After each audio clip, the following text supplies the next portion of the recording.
हिंसा की आग धधकी है। ऐसे में आपको ये समझना चाहिए कि आखिरकार ऐसा क्यों हुआ है। आप देखिए, बांग्लादेश में थम नहीं रहा है हिंसा का दौर, अगर आप समझें इसको पूरी तरीके से कि किस तरह के हालात हैं यहाँ पर। बांग्लादेश में हसीना विरोधी नेता हादी की यहाँ पर मौत हो गई है। आपको बता दें कि पिछले हफ्ते ढाका में गोली मारी गई थी इसे, और इसके बाद जब गोली मारी गई तो इलाज के लिए भर्ती भी कराया गया, लेकिन आपको बता दें उस्मान हादी की मौत की खबर आग बनकर फैली है। और उसके बाद जो बवाल है, जो हिंसक प्रदर्शन है, वो निश्चित तौर पर चल रहा है। पहले भी आपको बता दें कि बांग्लादेश में जो प्रदर्शन है वो लगातार चल रहे, प्रदर्शन रुके नहीं है, लेकिन जब से इसकी मौत की खबर सामने आई उसके बाद प्रदर्शन पहले से ही चल रहा था, जो कि और ज्यादा उग्र हो गया है, आपको बता दें।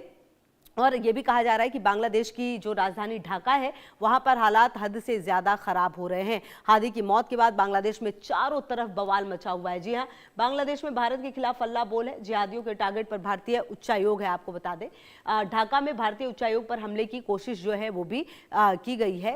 ऐसी जानकारी भी सामने आ रही है। भारतीय उच्चायोग के बाहर हिंसक प्रदर्शन देखने को मिला है और बांग्लादेश, आपको बता दें, उच्चायोग तक प्रदर्शनकारियों ने मार्च भी निकाला है। तो कहीं ना कहीं जो इनके टारगेट पर है, जिहादियों के टारगेट पर, सहायक उच्चायोग के बाहर जो जिहादी नारेबाजी है वो भी देखने को मिल रही है। और हमारे साथ बातचीत करने के लिए ग्रुप कैप्टन यूके देवनाथ जी, विदेश मामलों के जानकार, और श्रुति दास गुप्ता जी, विदेश मामलों के जानकार, भी जुड़ी हुई हैं। सबसे पहले यूके देवनाथ सर, आप ही के पास आते हुए, बांग्लादेश जो शुरुआत से ही अस्थिर है, जब से खास करके हसीना सरकार का बदलाव हुआ वहां पर कभी भी स्थिरता देखी नहीं गई।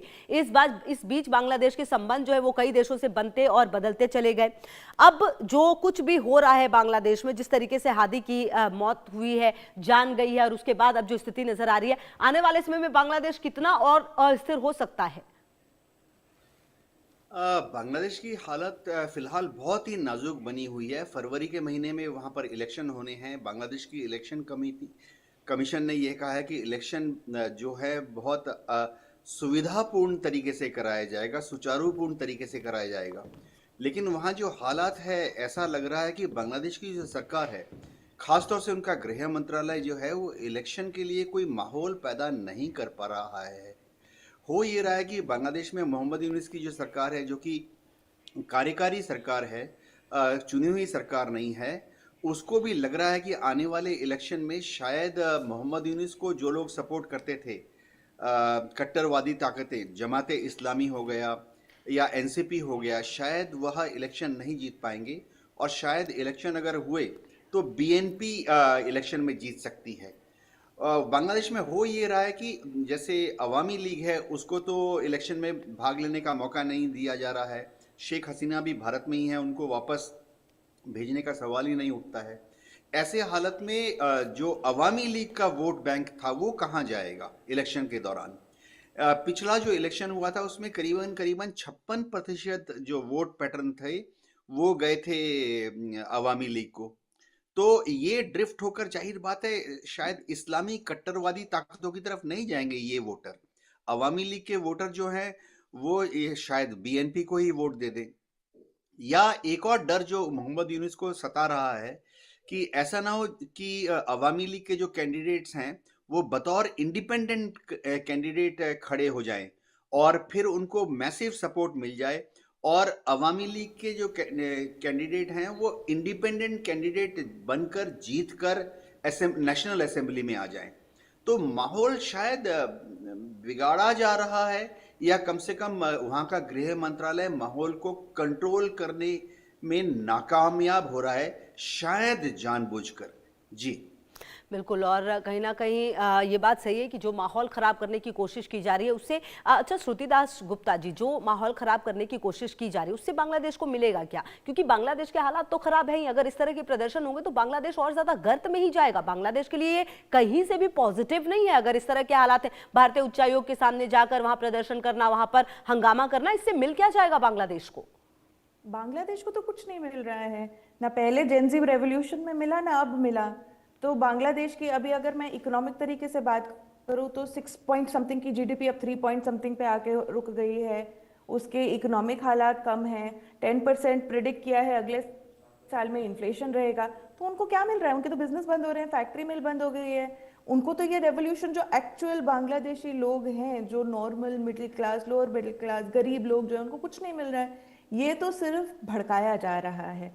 उनको इंडिया के खिलाफ ये नरेटिव देने का क्या मतलब है, इस तरह से स्ट्रीट्स को दोबारा लगाने का क्या मतलब है?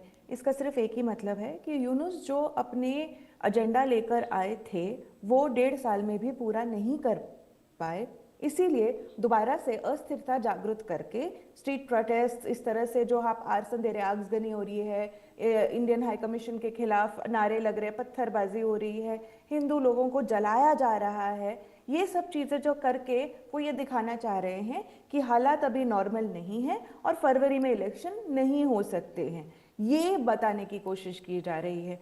इसमें वो इंडिया के साथ कुछ नहीं करना चाह रहे, उनको कुछ करने को है ही नहीं।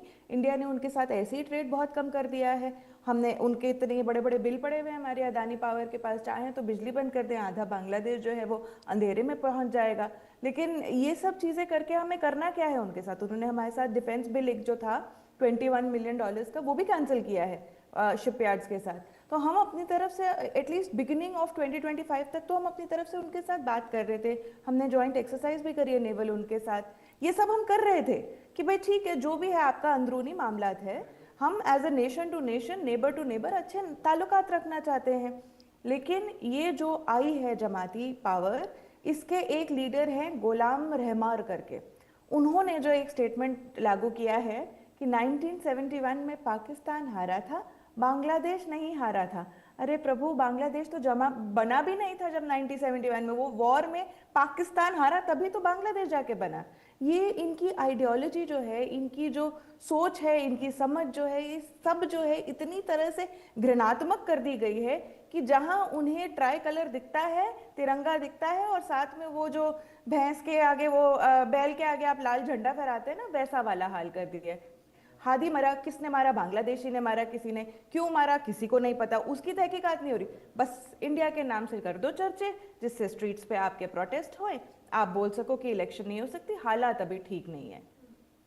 बिल्कुल। और कुल मिलाकर जो मकसद है वो यूके देवनाथ जी, क्या जो मकसद है वो पूरा होता हुआ नजर आ रहा है? क्योंकि कुल मिलाकर बांग्लादेश को अगर हम देखें तो जिस तरह से पिछले कुछ समय में स्थितियां बदली हैं बांग्लादेश की, और बांग्लादेश के जो संबंध है वो बाकी देशों के साथ बदले हैं, खास करके भारत के साथ जिस तरह से बदले हैं और पाकिस्तान की जिस तरह से नजदीकियां बढ़ी हैं, ऐसे में आने वाले समय में भारत इन तमाम परिस्थितियों को कैसे देख रहा है? जी हाँ, भारत सरकार जो है पूरे मामले पर चिंतित है थोड़ा, और हमने बहुत पैनी नज़र रखी है। लेकिन अच्छी बात यह है कि भारत सरकार ने, हमारे विदेश मंत्रालय ने, वाणिज्य मंत्रालय ने, गृह मंत्रालय ने और मिनिस्ट्री ऑफ डिफेंस ने एक बहुत पॉजिटिव अप्रोच अख्तियार किया हुआ है। विदेश मंत्रालय ने अभी तक कोई भी बांग्लादेश विरोधी बयान नहीं दिया है और कहा है कि विदेश मंत्रालय कोशिश करता रहेगा कि भारत और बांग्लादेश के बीच में जो संबंध हैं वो नॉर्मलाइज्ड रहें। इसी तरह से अगर हम वाणिज्य मंत्रालय में की तरफ देखें, वाणिज्य मंत्रालय को सब तरह के निर्देश दिए गए हैं कि भारत जहां तक संभव है, भारत और बांग्लादेश के बीच में जो व्यापार है, एक्सपोर्ट है, इंपोर्ट है, वो जैसे पहले चलता था उसी तरह चलता रहे। हाँ, कहीं कहीं हमने थोड़ा बॉर्डर पर चेकिंग ज़्यादा कर दी है, कस्टम्स जो है उनके कंसाइनमेंट्स को 2 बार चेक करता है, लेकिन वो सुरक्षा पॉइंट ऑफ व्यू से उनके एक्सपोर्ट इंपोर्ट को, उन बांग्लादेश का जो एक्सपोर्ट इंडिया की तरफ आ रहा है, सुरक्षा पॉइंट ऑफ व्यू से चेक किया जा रहा है। हम कोशिश कर रहे हैं कि बांग्लादेश में जो ट्रेड है, व्यापार है, और बांग्लादेश की जो इंडस्ट्रीज़ हैं जो कि काफ़ी बड़े तादाद तक भारत के उत्पादों पर as input raw material depend करती हैं, उनमें कोई उनको नुकसान ना हो, कोई एडवर्स इफेक्ट ना हो। गृह मंत्रालय ने बीएसएफ को क्लियर निर्देश दिए हैं कि वो अपने जो काउंटर पार्ट हैं बांग्लादेश बॉर्डर गार्ड्स, उसके संपर्क में रहें। बांग्लादेश बॉर्डर गार्ड्स के साथ ज़रूरत के मुताबिक हर हफ्ते कमांडेंट लेवल पर या डीआईजी लेवल पर मीटिंग हो रही है ताकि बॉर्डर पर कोई उत्पात ना हो, कोई मिसअंडरस्टैंडिंग ना हो, और उभय पक्ष से अगर लोग बांग्लादेश से भारत आने की कोशिश कर रहे हैं तो उसको नियंत्रित किया जा सके। बहुत इम्पॉर्टेंट ये है कि मिनिस्ट्री ऑफ डिफेंस ने अभी तक कोई ऐसा कार्रवाई नहीं किया है जिससे कि बांग्लादेश को लगे कि इंडिया बांग्लादेश को थ्रेटन कर रहा है। बांग्लादेश हमारा दोस्त है, मित्र है। 1971 के बाद जब भी वहाँ अवामी लीग की सरकार रही है, हम घनिष्ठ मित्र रहे हैं। जब जब वहाँ बीएनपी की सरकार आई हैं तब भी ठीक है, बीएनपी के साथ भी हमारे रिश्ते न्यूट्रल रहे हैं, होस्टाइल नहीं रहे हैं। तो हम चाहते हैं कि उनके साथ हमारा जो व्यवहार है वो पहले की तरह से ही चलता रहे। भारत अपनी तरफ से बांग्लादेश को किसी तरह का नुकसान नहीं पहुंचाना चाहता। हाँ, बीच बीच में ऐसी खबरें आती हैं कि वो चीन के तरफ ज़्यादा जा रहे हैं, पाकिस्तान के डिप्लोमेटिक और मिलिट्री कैडर को ज़्यादा इंसेंटिवाइज कर रहे हैं। एक दो खबरें ऐसे भी आई कि शायद आईएसआई के लोग भी बांग्लादेश गए हैं, लेकिन ये सब हाशिए पे है, पृष्ठभूमि पे है। हम भारत सरकार को इन सब पाकिस्तान द्वारा जो बांग्लादेश में अवांछनीय गतिविधियों को अंजाम देने की कोशिश कर रहे हैं, भारत सरकार ने नज़र रखी है, लेकिन हम चिंतित नहीं हैं। जी जी बिल्कुल। और देखिए श्रुतिदास गुप्ता जी, जिस तरह की परिस्थितियां भी बांग्लादेश में नजर आ रही है, आप देखिए वहाँ अल्पसंख्यकों को जिस तरीके से मारा जा रहा है, पीटा जा रहा है। अभी मैं एक खबर भी पढ़ रही थी कि किस तरह से वहाँ जो एक हिंदू युवक था उसकी पीट पीट कर हत्या कर दी गई है, सिर्फ इसलिए क्योंकि बांग्लादेश में धर्म का अपमान करने का आरोप लगाया गया है और उस व्यक्ति का नाम दीपू चंद्र दास के रूप में पहचान हुई है। इस तरह के तो हालात बांग्लादेश में नजर आ रहे हैं। आने वाले समय में ये हालात और ज्यादा खराब होंगे श्रुतिदास गुप्ता जी, क्योंकि कहीं से भी बांग्लादेश को संभलने वाली स्थिति तो नजर नहीं आ रही है फिलहाल। और अगर ऐसा होता है तो कहीं ना कहीं भारत पर भी इसका असर क्या देखने को मिलेगा आने वाले दिनों में? देखिए, ये हालात अभी नए नहीं हैं। एक इंडिपेंडेंट यूएन कमेटी की रिपोर्ट है कि जिसके अंदर पिछले 300-350 दिन के अंदर उन्होंने कहा कि 2500 अटैक्स हुए हैं माइनॉरिटीज के ऊपर, वायलेंस धर्म के नाम के ऊपर। ऑफ कोर्स उसको क्लोक किया जाता है, जैसे यूनिस हमेशा जाके बोल के आते हैं कि भाई ये तो माइनॉरिटी पे धर्म के नाम पे नहीं अटैक हुआ है, ये तो क्योंकि वो आवामी लीग के साथ थे ना, तो ये शेख हसीना के काडर पे अटैक हुआ है, इसीलिए उसमें वो फंस गए हैं। उन्होंने ये भी कहा कि अगर हिंदू माइनॉरिटी को अटैक फील होता है तो उनको ये नहीं कहना चाहिए कि मैं हिंदू हूँ मुझे बचाओ, उनको ये कहना चाहिए कि मैं तो बांग्लादेशी हूँ मुझे बचाओ, बांग्लादेशी को बांग्लादेशी का साथ देना चाहिए। बातें बड़ी खूबसूरत लगती हैं जब ऐसी कही जाती हैं, लेकिन रियलिटी ये है कि बहुत ज़्यादा हिंदू ट्रेडर्स के ऊपर अटैक होता है, हिंदू बिजनेस के ऊपर अटैक होता है, हिंदू फेस्टिवल्स के ऊपर रिस्ट्रिक्शंस होती हैं उनके।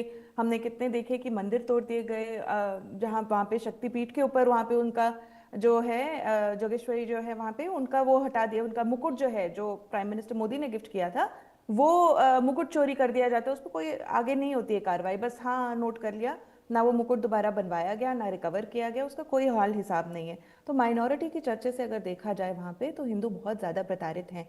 अगर आप ये कहें कि वो हमेशा ही प्रताड़ित हैं तो मैं कहूँगी हाँ, क्योंकि आवामी लीग के अंदर भी तो ये चलता ही रहता था, इस स्केल में नहीं होता था। लेकिन इस तरह से जहाँ आपकी पुलिस और स्टेट सिक्योरिटी ऑपरेटर्स जो है वो चुप होकर साइड में बैठ जाता है, उस तरह से नहीं होता था। बीएनपी के राज में जरूर होता था, क्योंकि बीएनपी जो है वो इतना प्रो इंडिया और प्रो हिंदू तरीके से नहीं कंट्रोल करती थी सिक्योरिटी ऑपरेटर्स को, तो इसीलिए उस समय पे हुआ करता था। लेकिन इस स्केल पे जो हमने पिछले 1.5 साल में देखा है, इस स्केल में कभी नहीं हुआ है और आगे चल के भी ऐसे ही रहने वाला है, क्योंकि माइनॉरिटीज वो है ही माइनॉरिटी, इसीलिए वो बहुत वल्नरेबल हैं। जब आपकी सरकार उनको स्टेट प्रोटेक्शन नहीं ऑफर करती है, उनको बोलती नहीं है, आप उनके ऊपर होते हुए अत्याचार को एडमिट नहीं करती है, तो फिर आप कैसे एक्सपेक्ट करते हैं कि उनको किसी तरह से जस्टिस मिलेगी?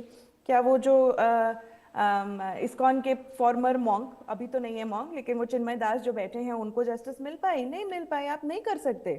जब आपका सिक्योरिटी ऑपरेटर्स जो है आपने जमातियों के हाथ में दे दिया, वो नहीं करने देंगे आपको, क्योंकि यही एक उनकी पॉलिटिकल करेंसी है कि भाई जब तक हम ये धर्म के साथ आगे पीछे खेलेंगे तभी तक हमारी जमात हमारे साथ रहेगी। ये कट्टरपंथा नई नहीं है, ये हमेशा से थी। इन लोगों ने यूनुस को आके यूज करके अपने सारे जो जमाती लीडर्स को अंदर डाला गया हुआ था, इनको रिलीज कराया गया है। आने वाले दिन जो है हिंदू माइनॉरिटी के लिए बड़े दुखद होने वाले हैं। इस समय इंडिया को खड़े होकर बोलना चाहिए, हम बोल भी रहे हैं उनको, लेकिन कुछ ज्यादा आगे दिख नहीं रहा है। हमारी एक पार्लियामेंट्री कमेटी रिपोर्ट निकली है जिसके अंदर बोला गया है कि अब हमारे लिए बांग्लादेश का जो हाल है बहुत क्रिटिकल जंक्चर पे आके खड़ा हो गया है। इसके अंदर क्योंकि पावर वैक्यूम जो वहाँ क्रिएट हुआ है, यूनुस ने जो 1.5 साल में पावर वैक्यूम क्रिएट किया है, उसके अंदर पाकिस्तान और चाइना घुसने की कोशिश कर रहे हैं। घुस कर वो क्या करेंगे? वहाँ अराजकता फैलाने की कोशिश करेंगे जिससे स्टेबिलिटी ना हो। जब स्टेबिलिटी नहीं होती है तभी ऐसे तत्व आके स्ट्रीट्स पे ऐसा कर सकते हैं। स्टेबिलिटी होती है, प्रोग्रेस होती है, तो क्या लोगों के पास इतना समय होता है कि बस कोई मर गया तो उसके चलते आप पूरे पूरे देश में आग लगा देंगे, लोगों को स्ट्रीट्स पे घसीट घसीट के लिंचिंग करेंगे? नहीं कर पाते ना। तो ये स्टेबिलिटी ना रखने का एक कारण है। और इसका टारगेट हमेशा हिंदू पॉपुलेशन ही रही है, बुद्धिस्ट पॉपुलेशन रही है वहाँ की, एक्चुअली नॉन मुस्लिम पॉपुलेशन रही है वहाँ पे। इसका असर क्या होगा? लोग वहाँ पे बांग्लादेश से और बिजनेस उठता जाएगा और वहाँ पे अनएम्प्लॉयमेंट होगी, और ये जो वैक्यूम, इकोनॉमिक वैक्यूम जो क्रिएट होगा पॉलिटिकल वैक्यूम के चलते, उसको एक्सप्लॉइट करने के लिए तो चाइना और पाकिस्तान जैसे प्लेयर्स हैं ही वहाँ पे। तो ये एक बहुत डिफिकल्ट सिचुएशन बन गई है इंडिया के लिए। हमें आगे क्या करना चाहिए? हमें एक बहुत ठोस और कठोर लाइन लेनी चाहिए। जो मेरे को पैनलिस्ट कह रहे थे उसमें मैं थोड़ा ऐड करना चाहूंगी। हमने मिडिल ऑफ दिस ईयर के अंदर 42% ट्रेड के अंदर हमने बैरियर्स डाले हैं, उनको हमने लैंड रूट से नहीं आने दिया है, उन पे एक्सेस टैरिफ्स लगे हैं, उनको एक्सपेंसिव किया गया है, उनके साथ रेडीमेड गारमेंट्स का हमने बहुत ज़्यादा व्यापार के ऊपर वो किया है। वही जो उनकी बेसिक लाइफलाइन थी, जो as a good neighbour, as a big brother हमने इंडिया ने उनको अफोर्ड करके दिया था कि भाई ठीक है, हम ये इसके अंदर compete नहीं करेंगे आपके साथ, वो अब हमने कंपटीशन में खड़ी करी है और ये वो झटका खा रहे हैं। बिल्कुल। और अब देखना ये है कि आने वाले समय में किस तरह की और परिस्थितियां होंगी। यूके देवनाथ जी, कहीं ना कहीं जो कुछ भी बांग्लादेश में हो रहा है उसका असर भारत पर भी देखने को मिलेगा। भारत सतर्क है, जैसा कि आप लगातार कह रहे हैं, लेकिन कुल मिलाकर क्या बांग्लादेश में जो कुछ भी हो रहा है उसमें पाकिस्तान कितना ज्यादा इन्वॉल्व हो सकता है? क्योंकि पिछले कुछ दिनों में देखा गया था कि असीम मुनीर के जो बड़े अधिकारी हैं उनको यूनुस के बड़े अधिकारियों के साथ देखा गया था। बहुत प्लानिंग जो है वो भी कर रहे थे, आईएस को बसाने की कोशिश जो है वो की जा रही है वहां पर बांग्लादेश में। कहा जा रहा है कि ढाका में हम यहां पर मुख्यालय बनाएंगे इसका। तो कुल मिलाकर जो परिस्थितियां पाकिस्तान के साथ भी डेवलप हो रही हैं यूके देवनाथ जी, ये किस तरह की परिस्थिति है? मोहम्मद यूनुस की सरकार जो है पाकिस्तान को बतौर इंडिया को काउंटर बैलेंस करने के लिए इस्तेमाल करना चाहती है। तो जब हम सुनते हैं कि पाकिस्तान आर्मी, नेवी, एयरफोर्स या उनके आईएसआई के उच्च अधिकारी जो हैं बांग्लादेश में विजिट कर रहे हैं, तो शायद यह एंगल बनता है कि जैसे कि उनके सोशल मीडिया में ज़्यादा है कि जो छुट भैया यूट्यूब चैनल्स हैं वो ज़्यादा इसको फैला रहे हैं कि पाकिस्तान की मदद से बांग्लादेश जो है भारत के नॉर्थ ईस्ट जो स्टेट हैं उनमें अराजकता फैलाएगा। वहाँ नॉर्थ ईस्ट के देश हमारे जो स्टेट्स हैं उनमें अलग उनको सेपरेटिस्ट मूवमेंट को एनकरेज करेगा या शायद उनको बांग्लादेश में मर्ज करने की कोशिश करेगा। इस तरह से कुछ उनके यूट्यूब चैनल ऐसे बोलते हैं। छुट भैया ये बहुत ही छोटे छोटे लोग हैं जो कहते हैं कि इंडिया के चिकन नेक को यानी सिलीगुड़ी कॉरिडोर को थ्रेटन करेंगे। लाल मुनीर हाट में शायद वो चाइना की मदद से एक एयरपोर्ट को रीडेवलप करने की कोशिश कर रहे हैं। लेकिन ये समझना पड़ेगा कि ये सब असल में ऊंट किस करवट में बैठेगा ये पता लगेगा जब फरवरी में इलेक्शन के रिजल्ट आएंगे। अगर वहाँ पर अवामी लीग तो लड़ नहीं रही है, लेकिन अगर अवामी लीग के जो कैंडिडेट हैं बतौर इंडिपेंडेंट खड़े होकर लार्ज नंबर में अगर जीत कर सामने आ जाते हैं तो फिर वो बहुत महत्वपूर्ण फैक्टर होगा। एक और फैक्टर है कि अवामी लीग के जो वोटर्स हैं अगर वो अवामी लीग के लिए वोट नहीं कर पाते वो बीएनपी के लिए वोट करेंगे। ये अवामी लीग के जो वोटर्स हैं थोड़े बुद्धिजीवी, इंटेलेक्चुअल्स, प्रोफेशनल्स होते हैं, मिडिल क्लास या हायर मिडिल क्लास के लोग होते हैं। ये कभी भी जमात के लिए या एनसीपी के बच्चों के लिए वोट नहीं करेंगे। तो बीएनपी अगर पावर में आती है तो सिचुएशन दूसरे थोड़ा नियर नॉर्मल हो जाएगा। अब सवाल है क्या बीएनपी 50% सीटें जीत जाएगी? अगर बीएनपी के पास 50% से कम सीट आती हैं और उसको सरकार बनाने के लिए इन छुट भैया मुस्लिम कट्टरपंथी रूढ़िवादी ताकतों की मदद लेनी पड़े फिर थोड़ा गड़बड़ हो जाएगी।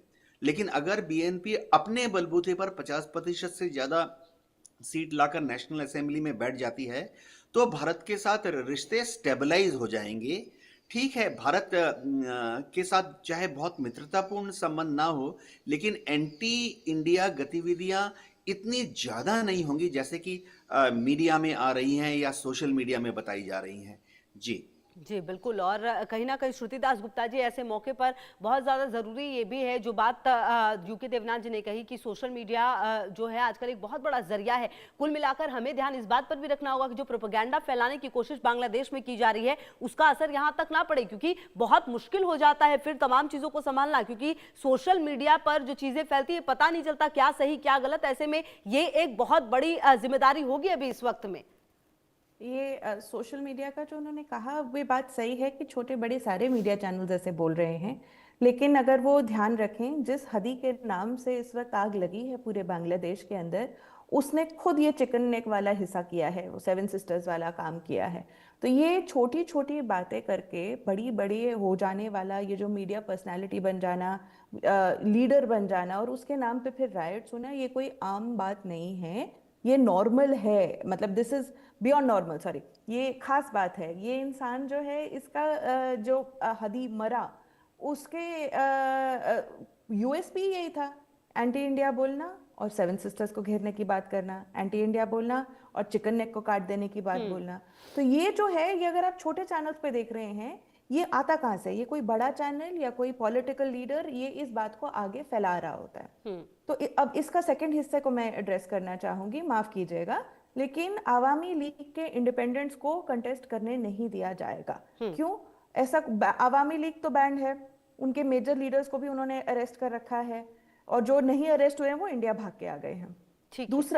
दूसरा जो है उसके अंदर पॉइंट ये है कि अभी कुछ दिन पहले एक ने बयान दिया स्ट्रीट्स पे कि हमें कोई फर्क नहीं पड़ता कि वो क्रिमिनल है कि नहीं है, अगर वो आवामी लीग का फॉर्मर लीडर है तो उनको हम अरेस्ट कर देंगे। ये ऐसी स्टेटमेंट बोलिए, उनको उठाओ और जेल में डालो। तो आवामी लीग का नामो निशान मिटाने का, चाहे वो फॉर्मर रहे ठीक है, हो, बिल्कुल। अब ये देखना होगा कि आने वाले समय में इसका असर किस है। तरीके से और होगा। बहुत शुक्रिया यूके देवनाथ जी आपका भी और श्रुति दास गुप्ता जी आपका भी। तमाम खबरों पर नजर लगातार रहेगी कि आखिरकार आने वाले समय में बांग्लादेश में जो परिस्थितियां हैं भारत उसको किस तरह से देख रहा है। तमाम खबरों पर नजर है, आप रहिए हमारे साथ, देखते रहिए इंडिया न्यूज।